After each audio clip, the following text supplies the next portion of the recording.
ТЭЦке байланыштуу бир коомдун мындай маңгылып атат, реалдуу бир күнөөлүүлөрдү жоопкерчиликке куткаруу боюнча деп айтыңыз да. Эми биз көрүп атпайбызбы ситуацияны? Мына баарыбыз көрүп атабыз. Кыргыз эли, мына сиздер журналисттер, башка мына сырттан карап турган адамдар баары көрүп атат.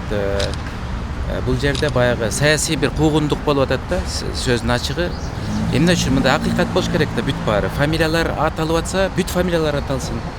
Анан мен бир нерсени айтып коет элем. Мен түшүнүп атам кайсы жакка алып баратат бул нерселер.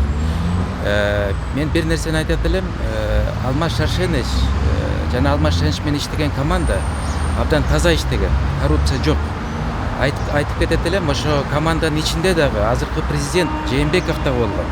Ошондуктан ал киши деле өзү билет. Алмаз Шаршенович абдан түз жүргөн. Коррупцияга малынбаган, коррупция менен биринчи күрөштү баштаган адам болчу. Ошондуктан мен ойлойт элем, ушунун баары бир жакшы натыйжага деле алып келбейт. Мен ойлойм, тергөө иштери, саясат жок жүрүш керек. Анан мен ойлоп атам, мына ар бир нерсе, мисалы парламентте депутаттар өз иши менен алек болуш керек. Тергөөдө жүргөн кызматкерлер тергөө менен алек болуш керек. Бул менин жеке оюм да. Анан тияк биякка краска кошуп, тиги же бул адамды күнөөлөгөн, бул абдан туура эмес нерсе да. Тиешелүү тергөө өтүш керек. Күнөөнү болсо сот аркылуу коюлат. Мен ачык айтайын. Анан бир нерсени дагы бир жолу айтып коеюн, фамилиялардын баары айтылыш керек. Эмне үчүн? Фамилиялар, кээ бир фамилиялар айтылбай, кээ бир фамилиялар айтылып атат. Андай болбойт. Эгерде депутаттар ошончолук акыйкат деп атса, баарын айтсын фамилияларды. Мен ал фамилиялардын баарын айткам өзүмдүн билдирүүмдө.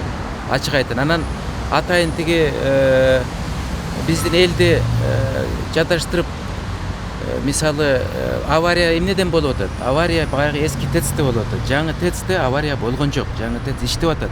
Муну дагы ачык айтыш керек. Анан мына дагы бир нерсени айтайын.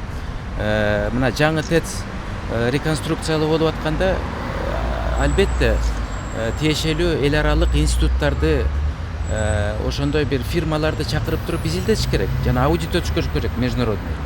Ушунча акча туура кеттиби, туура кеткен жокпу деп. Берки мурунку премьер-министр туура айтып атат. Мынакей алгыла бааны 1 мегаватт электроэнергия жана жылуулук канчадан ошо оборудованияны салганга канча акча кетет деп. Ошондон башташ керек.